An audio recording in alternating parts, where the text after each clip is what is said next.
So he'll be coming, but on this tenure, this will be the last lecture. So it's on regionalizing India. So I think without much delay, I just request Aloysius to speak on something that I have been thinking for quite some time. In response to those who suggest that most of my presentations are overly a critique rather than a positive suggestion, and this presentation is certainly is not a peer-reviewed exercise. It is a kind of proposal. It's a kind of proposal and suggesting that there could be a way out of some of the problems which are structural in nature in our social polity. See, this is one of the things we have been saying, that in India, many of the problems we tell are a kind of, marginal to the ordinarily accepted liberal democracy. But our social polity itself there is something had gone wrong when in the course of formation. Okay? So that would require that we roll back quite a few of things that we have done to ourselves in the last some 200 to 300 years of our life as an independent nation state. For example, taking from caste itself, we have been continuously finding that caste we are confronting is not a residual leftover or a kind of hangover caste that is sort of slowly going and it will eventually go, but it is something very consciously and consistently we brought back into our national life. And unless we realize that this is what we did to ourselves in the last 200 years, and if it is what we did it to ourselves within our living memory, and also realize that unless that is rolled back means with all the implications of rolling back, with all the attachments and the structural relations it has brought back, we can't do anything about it. And we can only keep on saying piously, no, we don't want caste, and so we don't want corruption. Corruption is another issue. Poverty, all these kind of things, it is simply not possible. And by way of suggesting that within Indian history and geography itself, there may be some signs pointing out that a possible alternative way of restructuring our politics. That's how we call regionalizing India. Okay. Now this presentation will start with a few suggestions on a general nature. What is a sort of region? It's not a technical definition of region and so on. So what aspects of region would be useful for me as an introduction to start with our presentation. One important thing we should remember is that there's such a hype on globalization.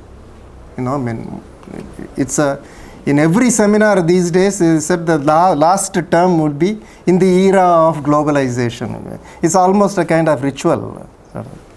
But what we also don't realize is parallel to this process of globalization, in fact, as a part and parcel of this globalization process itself is a form of fragmentation also is there.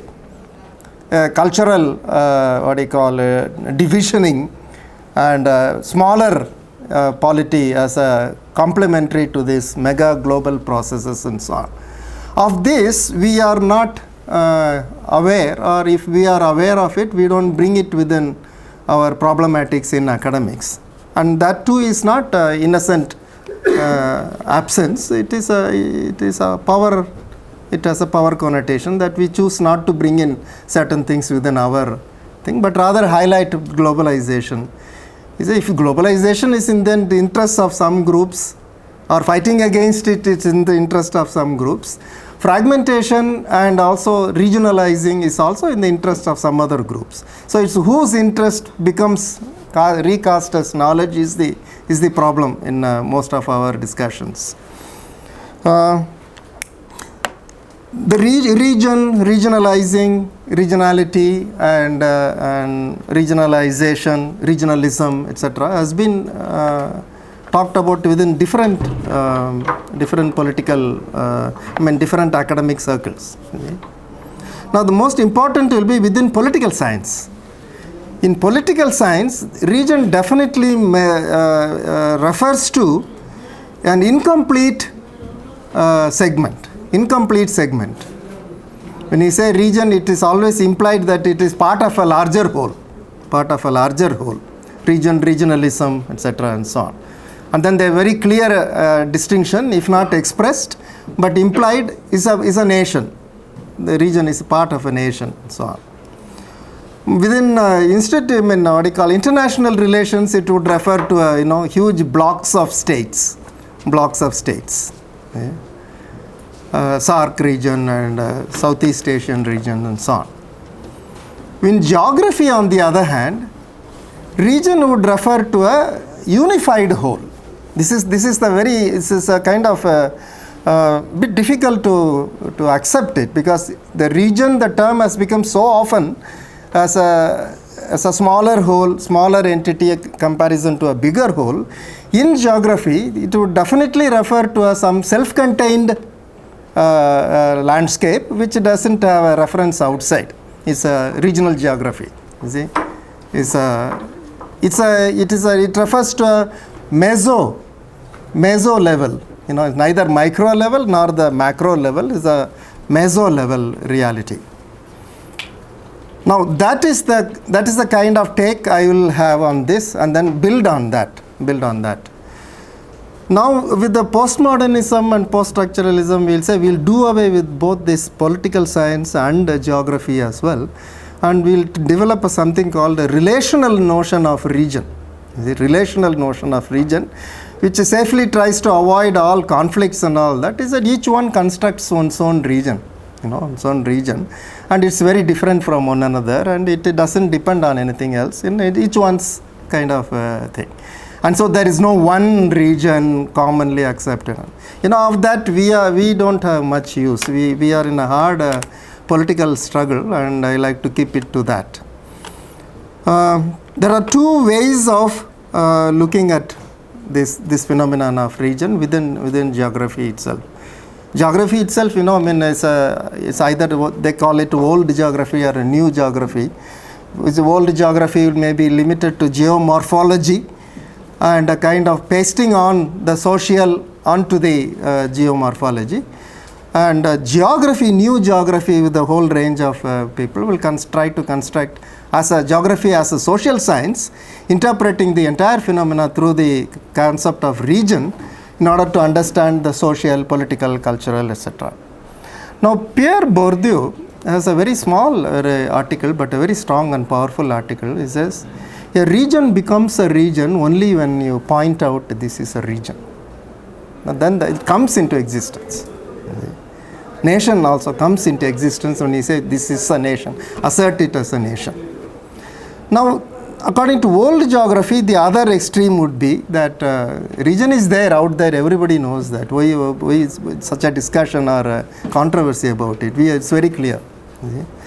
Now, I find Bourdieu's thing is slightly likely to, he does highlight the idea that regions are constructed thing like any other social reality, and one cannot, it is not so obvious what is a region, where is a region, how is a region, and so on. And all these things are purely human construction. But then the likelihood is to sort of regress into what is relational idea of region, saying that it all depends. You can simply create a region and destroy a region, mentally kind of thing. So we sort of take a middle course, saying there is some reference to something reality. In the literature, it is called fundamentum. It's fundamental.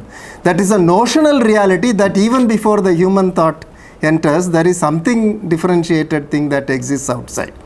And they are unable to say it because the moment you say it, it becomes part and parcel of the thought of reality. So they said it's fundamentum and so on. So we sort of follow that there is something called and easily likely to be called a differentiated region. But most of it is on how we reconstruct the region in the course of actual politics. Now there are one or two things that are important about nature of this reconstructed, semi-constructed or even sometimes more than half constructed region, which is important and which comes out of constantly reoccurs in all literature and also in experience. One is the symbiotic relationship of the working people with the region. You see? If region is claimed to be constructed, who constructs it? It is the people who constructs it actually. You see, actually. You know, it came as a kind of flash to me when I was getting onto Lingampalli station. We had a lot of workers were sitting there waiting to board the train, and they were Tamils. So I mean, sort of I approached them to talk to them. Where are these people from and all that? So what are you doing here? Or you see, we are the ones who constructed that Cyberabad. I said, hey, you constructed that Cyberabad? In an actual sense, they constructed the Cyberabad, which becomes really as the region of the city. See? Of course, that we all construct the region, you know, I mean, reproduce region and so on, but in a very fundamental way, it is the laborers, the working groups that constructs the region. So there is a kind of deep relationship and a kind of claim over what has been constructed as a region by the working group of people. See? Now, the second important thing that I consider about region is the language. You see, language, you know, I mean, in the process of constructing this region, it's the working people who develop this language, linguistic symbols and so on, in order to be able to cumulatively go ahead in the process of production. So language, while not claiming to be an absolute indicator of a region, and language itself, what is a language, when is a language, etc., is a questions to be explored. Still, language continues to be an indicator that is sort of defining and also determining to a very large extent the contour and the content of the region. See? And thirdly, the question of modernity, the region entering the question of the scenario of modernity. Now, if we see, following the geographical notion that region is a social, ecological whole, and the holism could be very relative, and some of them may be a very initial form of holism, some of them may be very well achieved form of holism and so on. When you take that as a starting point, then how does this region enters modernity? You see, various ways. In our literature on nation and nationalism, there's such a heavy emphasis on politics, constructed nature, and how, what you call, state emerges first, most of the time, and then subsequently a nation is constructed upon, and a homogeneous culture is sort of constructed, envisaged to be contained within that nation state. But of late, little bit attention also has been given by a whole series of authors like Anthony Smith and so on. Is a culture, the pre-existing culture is important. Pre-existing culture is important, and to a large extent it determines what the outcome of a particular nation state. That means the politics, state and subsequent politics is not all powerful to determine what is the outcome of a nation state. There is something called the culture that sort of determines. In which case, the most likely candidate for nation state is this region. It is a region that has a legitimacy to turn itself into a nation. That's a cultural whole, putative whole. It is not a whole very apparent and all that, but it is a possibility of whole is there. And that achieves power. I mean, culture achieving the power, the roof of a power over it becomes a nation. And as I said earlier, they didn't emphasize this, what this culture was, and waiting for the state to create a culture. But now a little more attention is said, no, there has been something. This has been most well done in that old well-known piece of writing by Stalin. A nation is a common territory and language and so on. While not going absolutely to that, but we assert that there is something that must be pre-existing, and if there is a pre-existing social, ecological, cultural whole, then that becomes much easier to transform itself into a state. There is a certain kind of homogenization and a kind of bringing to an uniformity is involved within the idea of nation state itself. Culture, power, congruence coming together, constituting the nation state. Now the actual process happens to be very many and very varied, and very many cases it is the backward movement from the state then to the nation.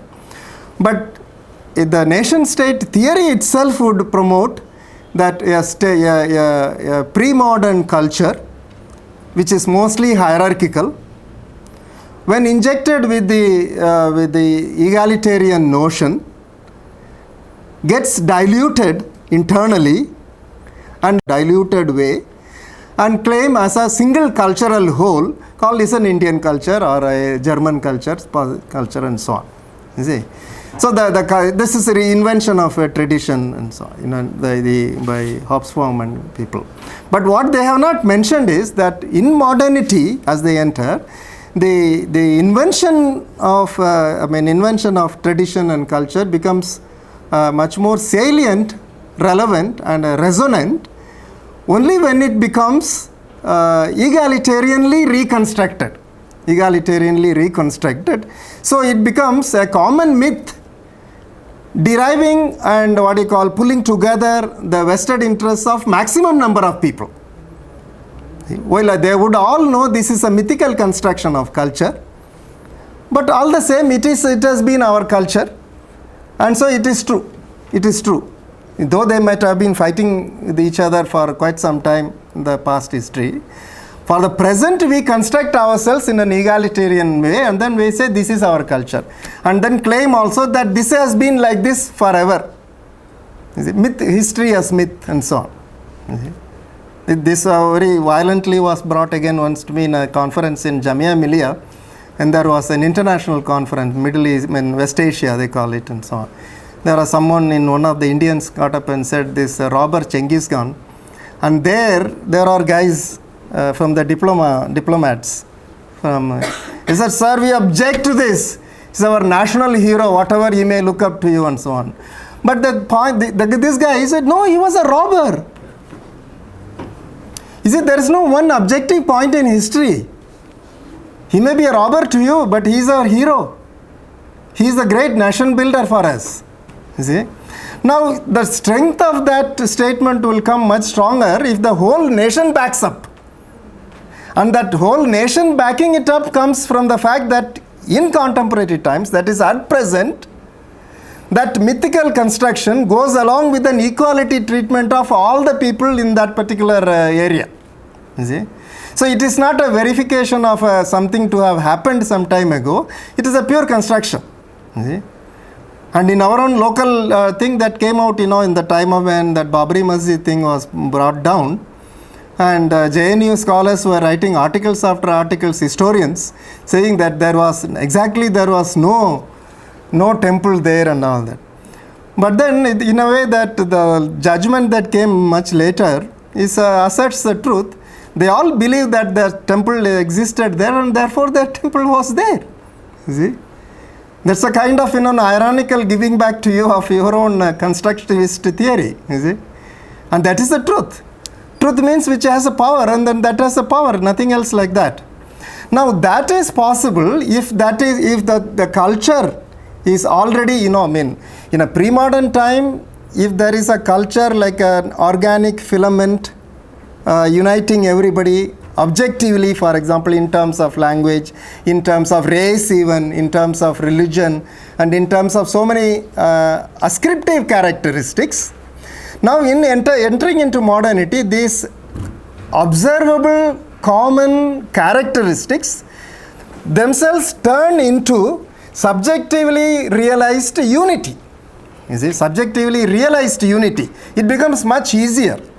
Otherwise, what happens is you need an extraordinary statesmanship, of which we have an extreme shortage, in present times, particularly in our country.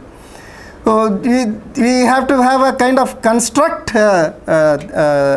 culture, which at all costs and everywhere will be realized as a sectarian, biased, and exclusivist, and so on and so forth.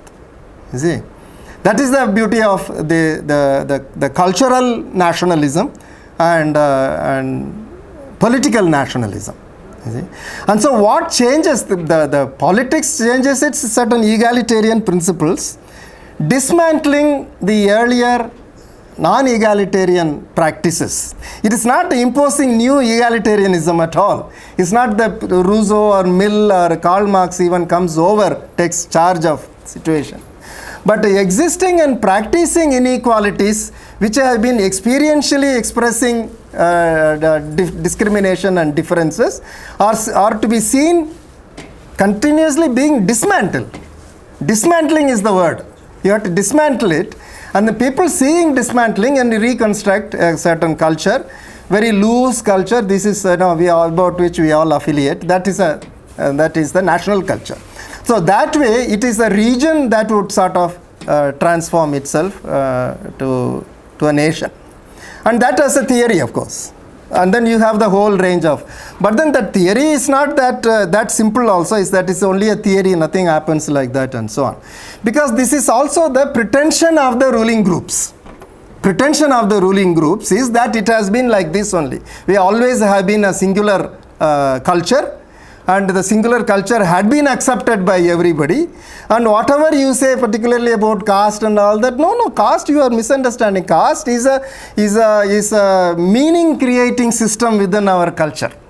You see, because that for them the cultural nationalism and political nationalism will collapse and then say this is one and the same. You see, so it's a pretension would bring back the theory through a back door to say this is what it is. Not only pretension, on the mass of people, it is also an aspiration. Theory becomes an aspiration of the mass of people, that all of us should be equally included, and then we should be tied together in a certain cultural cohesiveness. See, cultural cohesiveness. When that comes alone, democracy becomes much stronger. You see, the whole the critique of Rawls in all political theories, including Rawls, is they take for granted, the liberal democracy takes for granted the certain cultural cohesion to have existed. Otherwise, the meaning becomes variable, meaning becomes contestatious and multiple, and it doesn't make democracy any the less easier. You see. Now, with that, I come to the Indian part. See, the British saw India in a peculiarly in a dichotomous way. They thought India is a basket case. It's a congeries of castes, communities, innumerable things, and put them all into a basket, contain them and control them. They have to be here. You see, that is the dominant notion, which we call today, for example, as negative Orientalism. Negative Orientalism. But they also had something positive Orientalism also. That India is a grand, seamless civilization unfolding and encompassing not only Indian subcontinent, but the entire Aryan world, you see, and all the best that has been discovered in the entire humankind has been contained within it. And India is a quintessential expression of the same. You see? Max Muller type of this thing and so on. But never for a moment would they consider it comparative, possible comparison with themselves in Europe. You see? Here diversity was anarchical and haphazard, no meaning at all. And this has to be controlled with an idea of a unity that is all comprehensive and putting discipline and bringing it within an order, which today even M.N. Srinivas would suggest. It is a Sanskritization that brings cohesiveness to the Indian subcontinent. No, that's a tradition thing. Now the eventual India has become an actual synthesis of these two. India is one at the same time is a grand civilization represented by certain groups and classes, mostly Brahmanical groups of classes, and it also is a congress of castes and communities and so on, represented as the lower truth. You see, we have in India the tradition of thinking truth in two forms, higher form and lower form. Vedantic is a higher form, Advaitic Vedantic particularly, and the lower forms will be idol worship and so on, and ordinary people's practices. But these two are not contradictory to one another, but they are complementary and they should go together. In social terms, this would mean avarna-savarna type of relationship, hierarchical relationship. But of course, hierarchy is a foreign imposed concept. We have our own complementarity, differences and so on. So we got India together along with the grand civilization with the castes and communities, which, so if you want to maintain the Indian identity, you have to maintain both. You see? On the one hand, with the identities of the lower groups would be there. At the upper level, it is not identity, it is a humanity itself. You see? And that will be known as nationalism, internationalism, humanism, or various kinds in secular terms or in a religious terms and so on. For example, Nehru is a statesman while Ambedkar is a Mahar. This is the kind of thing that comes into all these themes.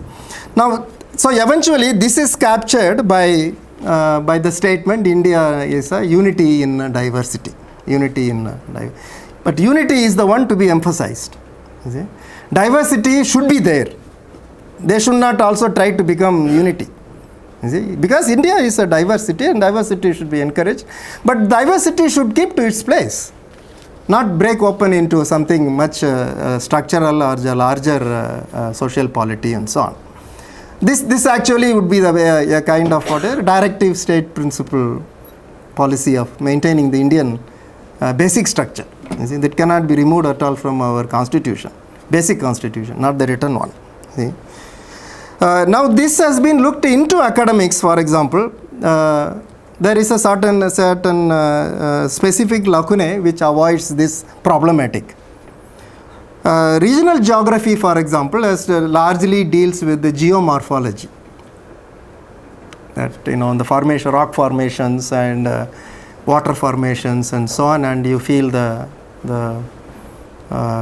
map, differential map on the one hand, and the best of the geographers would produce on the other hand the today's political map, the political map of the state divisions and so on, and they will overimpose it and then see there is a very great similarity between these two, geomorphology and the geosocial formation and so on. That's the best of them. You see, political science, for example, has no use for all these things, but it has a plain thing of they will study regionalism, regional political parties, regional states, regional state center differentiation, and so on and so forth. What they both these studies avoid is bringing in history into the whole picture. How the basically geomorphological differences got themselves constructed into regional formations, and how this differentiation continues to reassert itself down the ages through all workings of the language, workings of politics, workings of economy, and so on and so forth.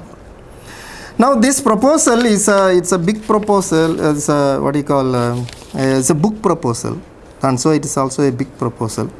So it's a kind of to see that how history could be brought in to link this geography. and show that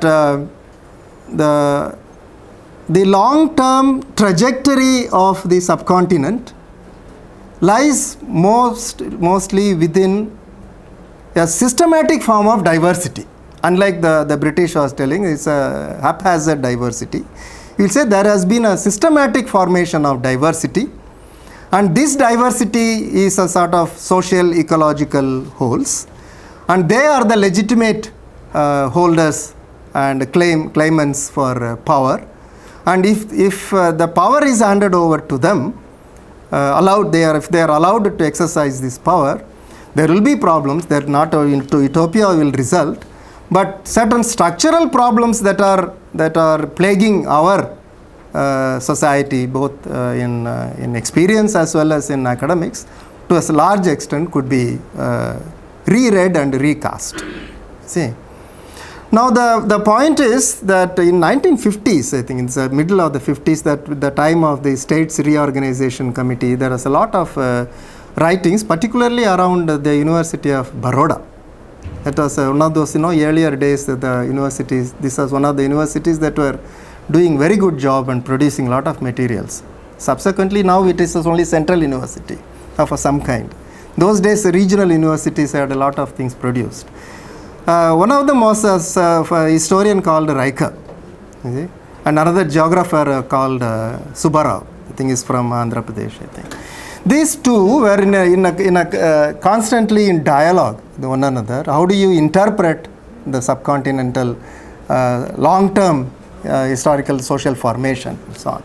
And very often, M.N. Srinivasan also joined in this to pitch in the thing. And this Riker's insight is, Indian history is a kind of dialectics between two kinds of state formations. One is based on empire building, this huge multicultural and imperial power.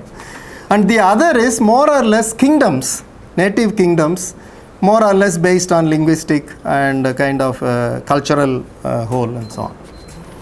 Now he finds that if you take the entire known history of India, the periods in which empire was operating is extremely small. The small number of years, because India was an empire. Okay?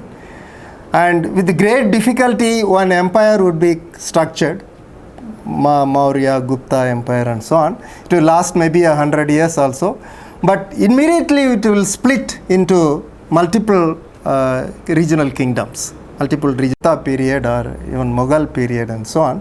They will encompass more or less all the regions, and they will very difficult, they hold on to it, but then that will also eventually will fall.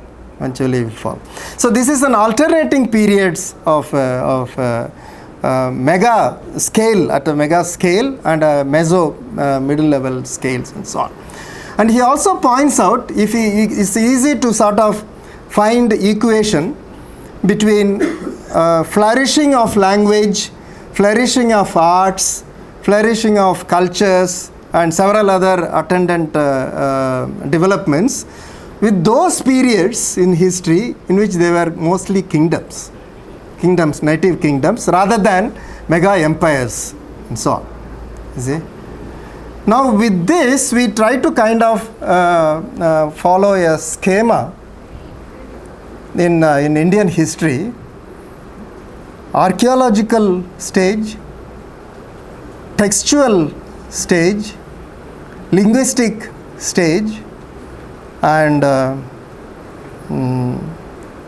later political stage. You see? Now the Indian history, for example, it has been always thought it is a successive empires ending with an empire which will not go. See, all the past empires could be made to go. They will disappear. But we got stuck with the modern times with an empire, British Empire, basing as a successor social formation of the series of empires within history. And this is the thing, we got stuck with it. This will not go.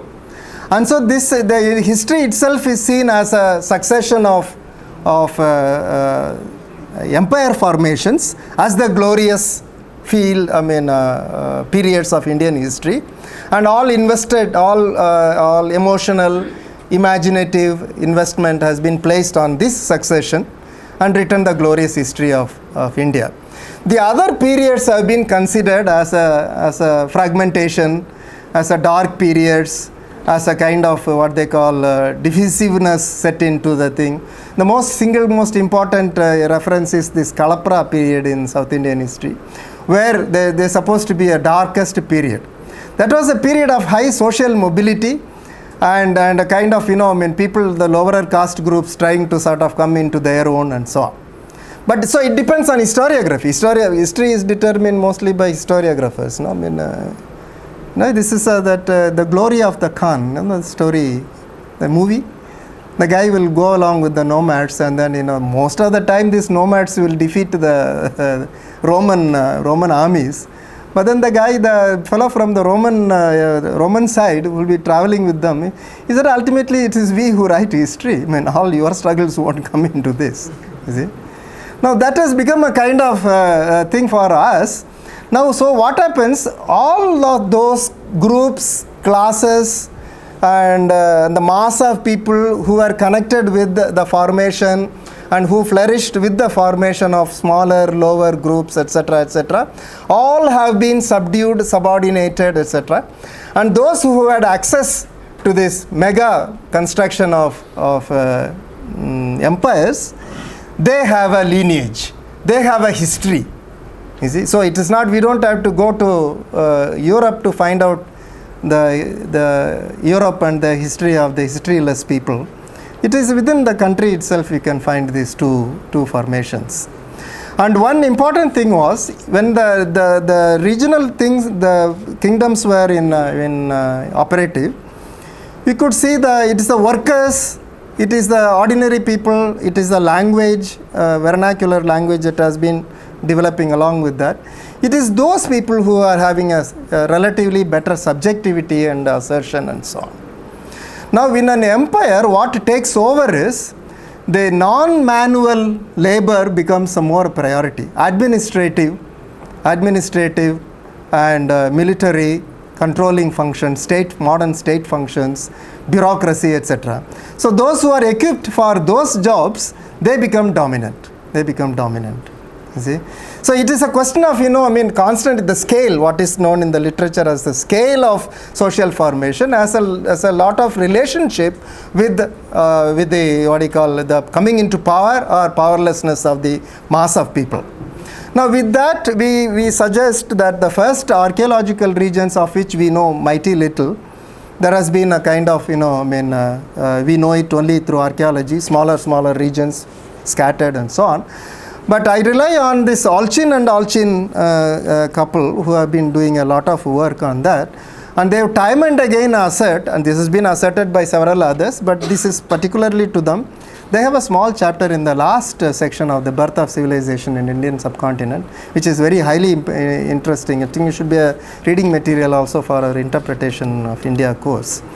As all later differences that have come within the subcontinent to stay and with a refusal to go have been already come into existence prior to the entry of the Aryans here.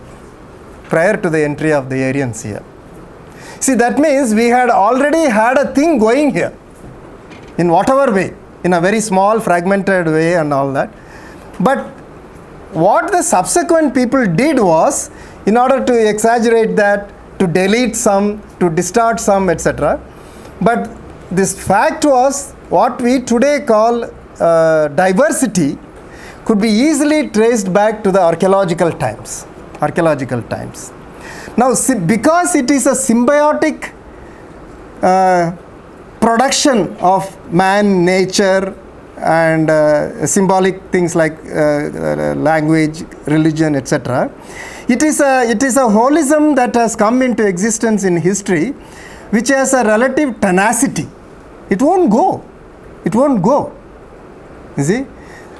chauvinism, you see, we bemoan the fact that whatever we come up with, maybe communism, we may nationalism and so on, people still operate within their primitive, primordial things and so on. That is simply because that primordiality is a level which kind of combines and totally takes up man, nature, environment, etc. into a kind of holistic form. You see, I'm not saying that it is not possible to erase. With the American bulldozers and so on, a lot of things have been erased, and people have been. We only remember some things now. But left to its own dynamics, it doesn't get deleted. It constantly reasserts itself. Now, with that base, we come to the textual stage where something enters into Indian life which doesn't also go. Textuality, Sanskrit dominantly, but also the Pali and other languages, textuality. Where through all this, though we have a region mentioned in all this as Gana Sangha and so on, it is that mega vision of the Brahmana Varth or Arya Varth, later became Bharatvarsh and so on, that is sort of emerges, and these both start their life in Indian history and contestatious and a kind of accommodative to one another. So within the textual region, we have a dominant trend which says India is a single region. India is a single region, and it is not a cluster of regions. India is a single, that idea comes into the thing. We have a singular way of explaining as a north, south, east, west, and so on, 4 Sankaracharyas and so on and so forth, but a singular, and the attempt to explain it as a singular form, all the time singular. All variations are considered as complementary to one another, not releasing, what is that, centrifugal or centripetal? Fugal tendencies, but they all work towards in a centripetal way in order to make it functional, the whole of, here comes the structural functionalist notion of India as a function, how it has been functioning. If there is a valley, if there is a hills, and these two are not opposing, and this is the biggest contestatious thing in Manipur. Valley and the hills is not contradictory, but a complementary thing. So it comes. Now, even for example, going back to a little this textual age, Uma Chakravarti and several others have identified the fact that 2 types of polity have emerged within the country based on this notion of regional small level kingdoms, originating largely in non-fertile areas, hilly areas, dry areas and so on, which is basically called Gana Sanghas, where elders sit together. It's a tribal tradition, no? Sit together and decide. And we have a kingdom which is based mainly on the river valleys. So the river valleys have become enormous importance in the Indian history. It is from there the empires emerge and try to engulf into the entire thing. So this is what Subbarao would call the push and pull factor. There will be a pushing from the river side to engulf, and they could do that because the surplus is very high. The harvest is 3 times, 4 times in the river valleys. So there is a certain surplus oriented culture gets developed, leisurely class, arts, literature, etc. and so on. They always tend to dominate and include the others. While the other area, which is a sort of dry, scarcity ridden, famine prone, and this, what happens is, this is a kind of all the time tends to get pulled in for scarcity. The formation of untouchability is largely to that. Communities, from tribes to caste, that is a paradigm we are all given. No? This is a mega trend that goes on. The communities that were there in the drier areas, in time of scarcities and famines, get drawn to an area where there is food, and so get the seal, entrance seal of untouchable, then get in, kind of thing. You see?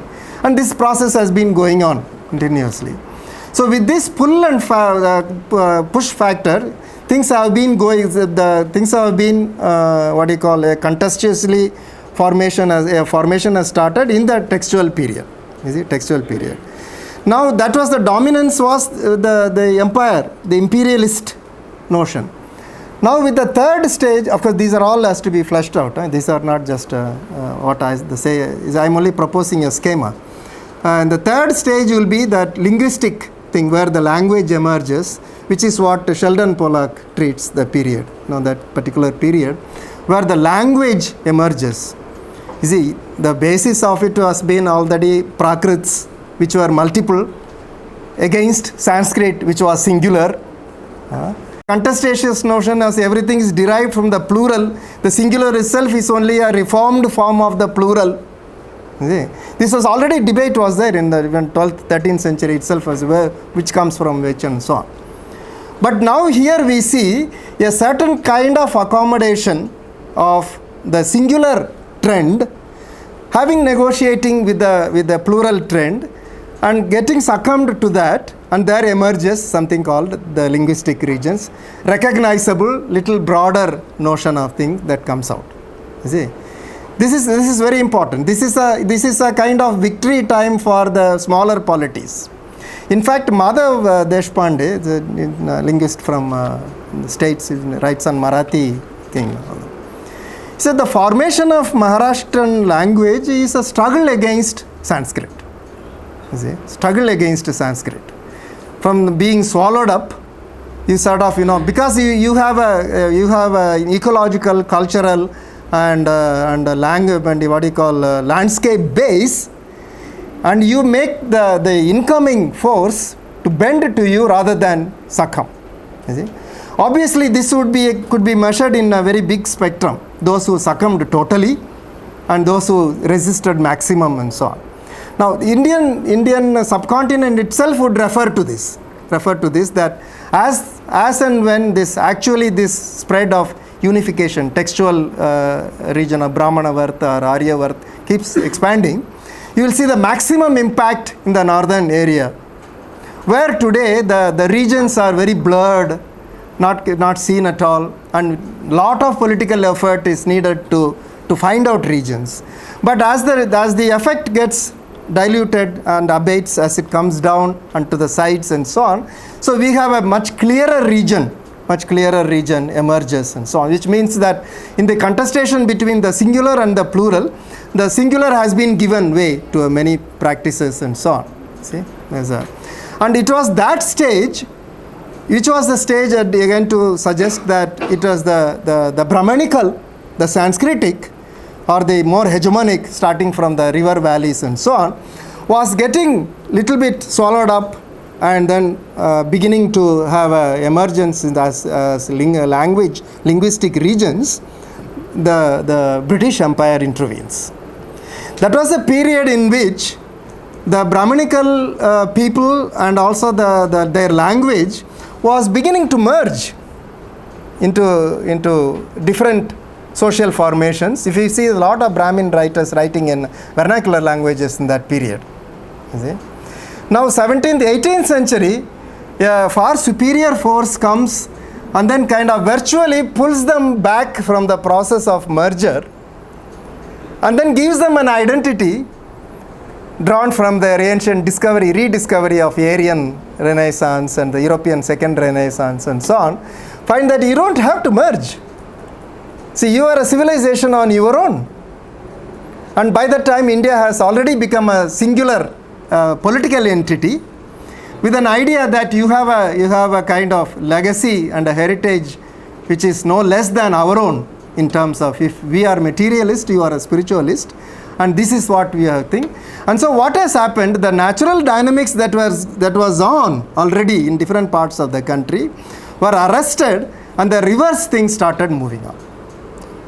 From then on, the story is much, many of us are known already, the Orientalism, colonialism and so on, a thorough valorization of one aspect of Indian history, which is the singular and the Brahmanical, and conception of India as a one, and it is basically Brahmanical led, Brahmanical dominated, and all other become sort of subordinated. And with that, they wrote the state, and the state tied to that, and then we cannot get out of it. We cannot get out of it. Now, the simple point I am making in all this is, by valorizing a singular force which has been waning in different parts, and eventually kind of getting acclimatized within what has been the cultural variations of India as a whole, India as a subcontinent as a whole, has been intervened by a colonial force, pulled back, and the earlier textual period became the what you call the model period, the ideal period. The textuality became very strong during the colonial period. See, that's what the Fuller and the whole range of people would explain that. And India became textual. India became textual, and thanks to the British again, Manusmriti became an actuality. Earlier it was only a kind of, dream of the Brahmins, that how nice if we could have this like this. But then British took it, and then they said, okay, this is how it was. It seems that so it turned it into that. With that, what has come is India is a unity in diversity, with a subordinated position of diversity. Now, my own thesis is India is a diversity in unity. India is a diversity. You see, in material cultures, definitely India, there is not much similarity, not much differentiation. Nobody, for example, people at one point in time they wrote, from Kashmir to Kanyakumari, people drink tea, so we are all one nation. If you're going to put all the people drink tea into one nation, then there will be only one nation in the world. They don't realize that. See, you don't put in your nation on such things, but the people's own perception of their own differences, and the differences particularly on the linguistic thing, is a long drawn out formation in comparison to Europe. You see, European differentiation is supposed to be very systematic, orderly, expressing of their logos and the unfolding of the logos in the different languages and so on. And here it seems the languages has no reality. This is even very well known, Kupchandani and all those people would say. We don't have much use for languages. Most people are multi-languages, and many more people don't have language at all, because we don't need language. We have to only obey what is we are told. So why do we don't have to open our mouth, simply do. So language itself is not curiously I am told, I have not checked with this, that Sahitya Academy in India has this motto that India is a country of one language spoken differently. You see, language, subordination and subjugation of language is a pervasive phenomena. It pervades not merely language, the entire world visions and then aspirations, claimants, and the whole world, universe has been subordinated. And then we are all turned into backward classes and depressed classes and so on. All at the behest of one small trend, which historically have to come in contact with the superior colonial forces, and we got stuck with it. And this, according to me, is what is post-coloniality in experience, whatever may be expressed as post-coloniality by the diaspora scholars, telling us, this different thing. Now, the last point I will say this and finish with this. Our struggle for equality. I am sure I will be objected to by several, but I have to say this, that must be there. I earlier made this thing that the working people of this country are the ones who created these regions, which refuses to go. And if you post-independent politics from a monolithic party ruling, we are already, we are a coalitional politics, one.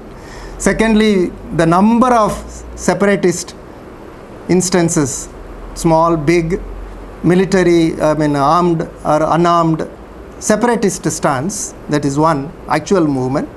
Third, a pervasive cynicism with regard to the central and the centralized state all indicate where the original genius of the mass of people, working mass of people lie. You see? Now, empowering them in a holistic way, in a way sustainable, not sustainable by doles, reservations and quotas and so on, but in a self-respect based way where they would on their own work out their destiny, would rely on a smaller scale of polity. See, in India, for example, the process of equality forces, egalitarian tendencies, is deeply enmeshed with the diversity promotion. While on the other hand, inequality has been always associated with the homogenizing processes, centralizing, homogenizing processes. So if a struggle for equality and egalitarian formation of social life and so on has to be more stable and more has to be sustainable, it has to take into consideration the regional formation. Now, the moment we bring the akhada, the fighting ground as a region, and also the knowledge ground as the region, then there is an empowerment that takes place which doesn't depend on the state. It is a terrain which the ordinary people are at home with. This is where, where the production places, where the ordinary conversing places, controversial places, where they are the dominant people and they could fight, you see. Now, bringing in that would mean a kind of a structural way out for many of the problems I see. I'm not telling it will automatically take place.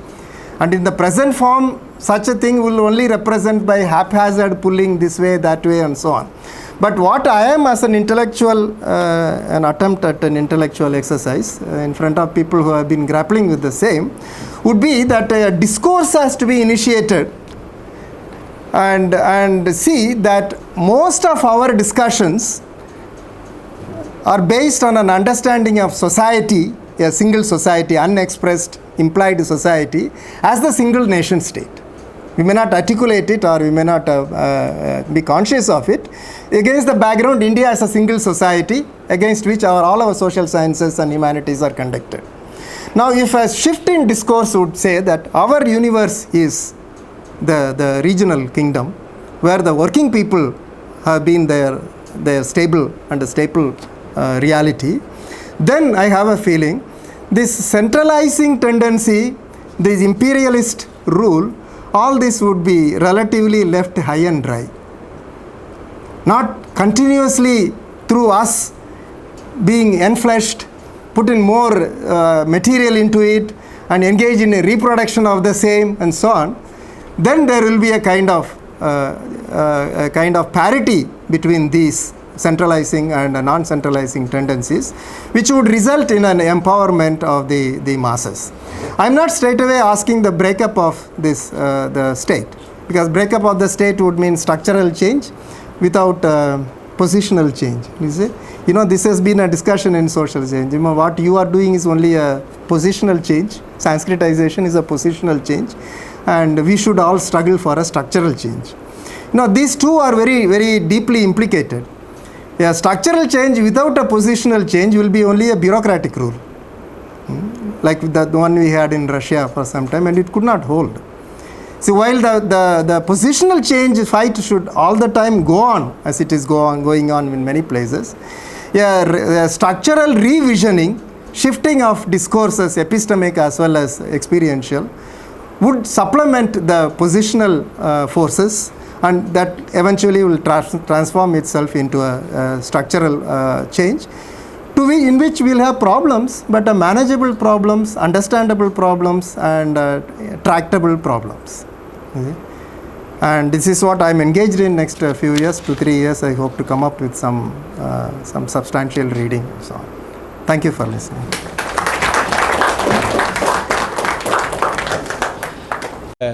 Relational, regional identity, something like that. In the sense,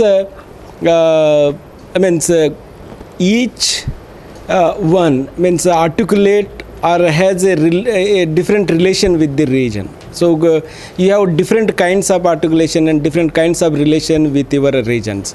So that is what he was trying to explain us. And another thing is he was saying was how region is constructed. The region is constructed and reconstructed throughout the history. Okay. And another thing, in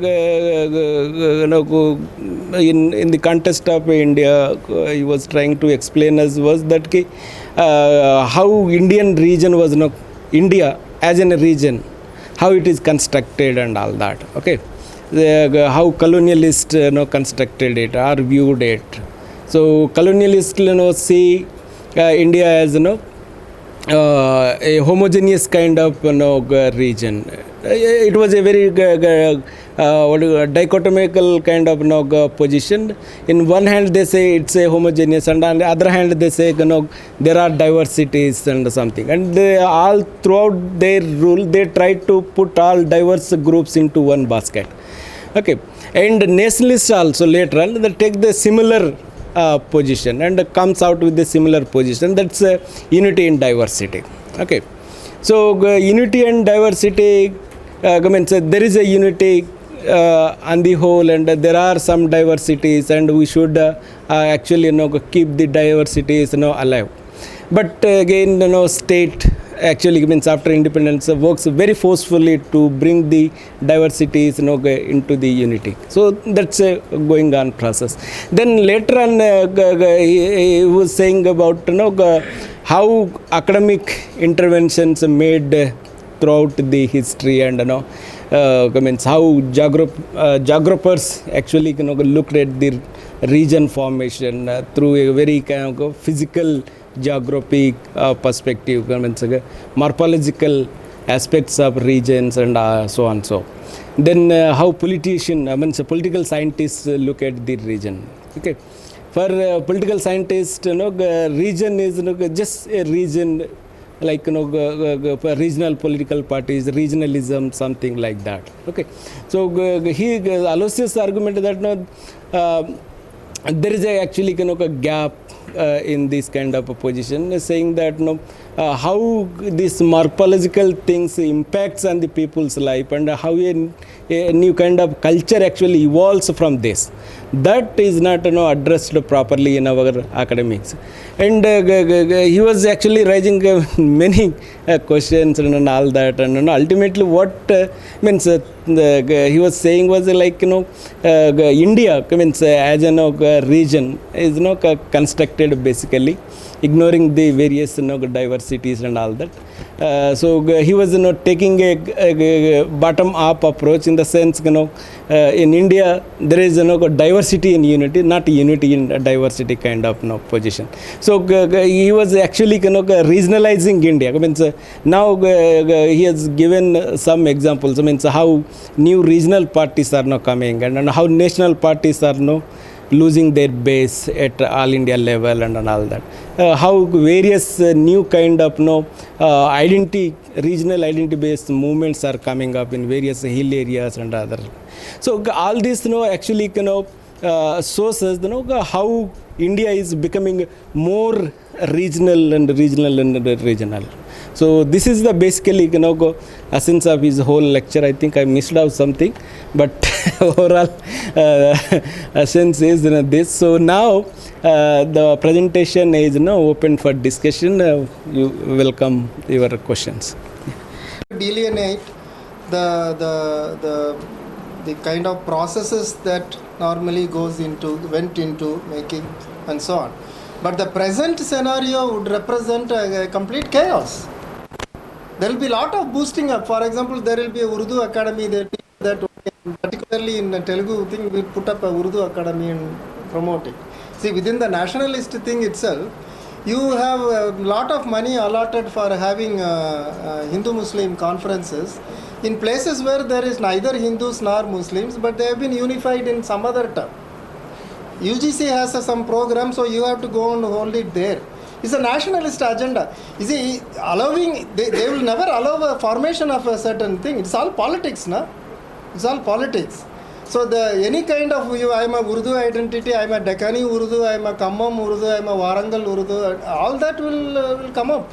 You see, the point is it's a present inclusion, and which is politico-economic. Okay, so those who are searching for that, now they have to have a certain cultural sort of glue. Unless they find that, that is not doesn't become reproducible. You see, for example, in Tamil Nadu, from top to bottom, there is an element of Telugus. You see, at one point in time, we have Telugu Brahmins, quite dominant, and also the lowest group of Arundhati are speaking Telugu speaking people also. You see? Now, at a particular point in time, they all merged with the Tamils, and while they continued to speak that language in a domestic purpose, as a public language, Tamil they accepted. You see, that's no problem about that. But now, many are going back, and they are encouraged to go back also. You see, then they say we'll set up Telugu schools. We'll get our people. Our tradition has to be saved. It's all political activities, na? Political activities. And if you are 2 or 3 people interesting to have a homogenized and a harmonious Telangana, there will be 200 people interested in very different things. You see? So it's a contestation. And about that, you mentioned the earlier religion. That is one thing important. It's not the revival of our traditional religion that constitutes, our assertion of identity. At the entry of modernity, there is a certain openness is expected. That is the idea of the secularism dividing the public sphere. There is no religion thing. Technically, at least there must be a certain openness.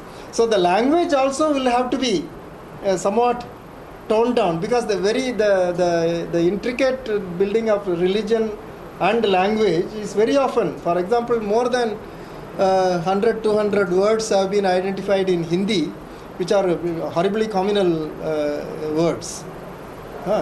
And that is simply because the Hindi itself is a product of colonial, just as Hinduism and Hindustan, it is the Hindi also is a colonial product, it's a communal product and so on.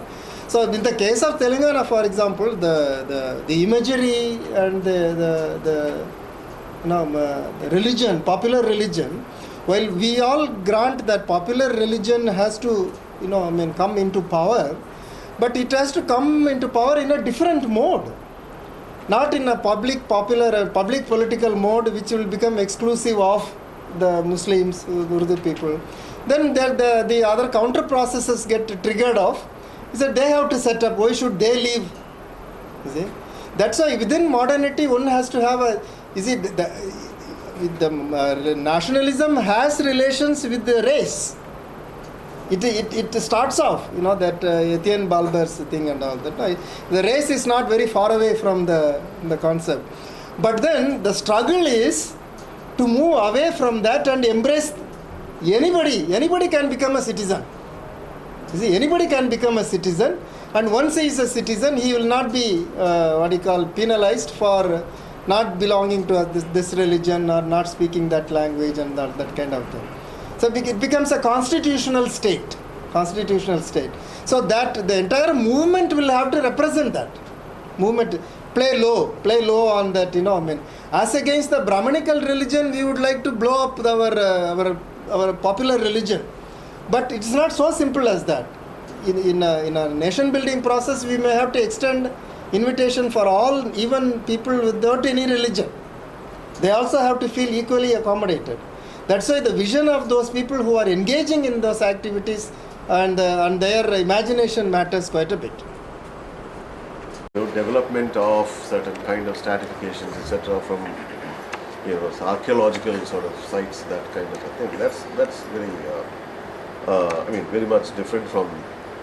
I suppose in geographical terms, geography allows you to do that.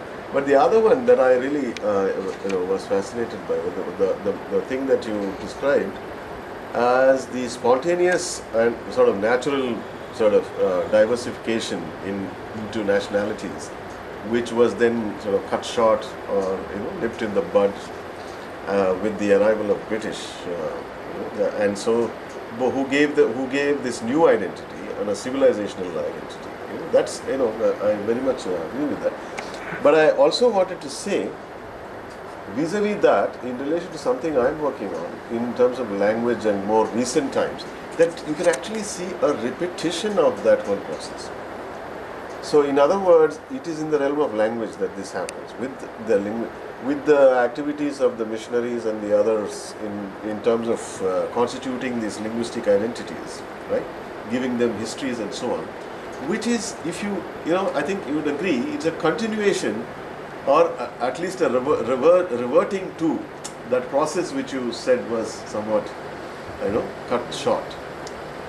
In its tendency, it has that quality, and if you connect that, and indeed, what then happens is that there are this intelligentsia, and similarly, as you said, all Brahmins, everybody participating, a new intelligentsia in each of these languages, which as if a broken link has been established, but on a new basis, on the basis of modern principles, and also beginning to conceive a national popular in a very concrete way. And then again, that is cut short by the arrival of Gandhi. If you can see the arrival of Gandhi. Gandhi. There is that yes. a parallel, if you like, to that process, where the same kind of thing is brought in on a different plane, with the same effect upon these modernizing forces within these national sort of spaces that. So that's I thought. There are a lot more nuances like what you are saying has to be worked out. What I just produced was a certain thing.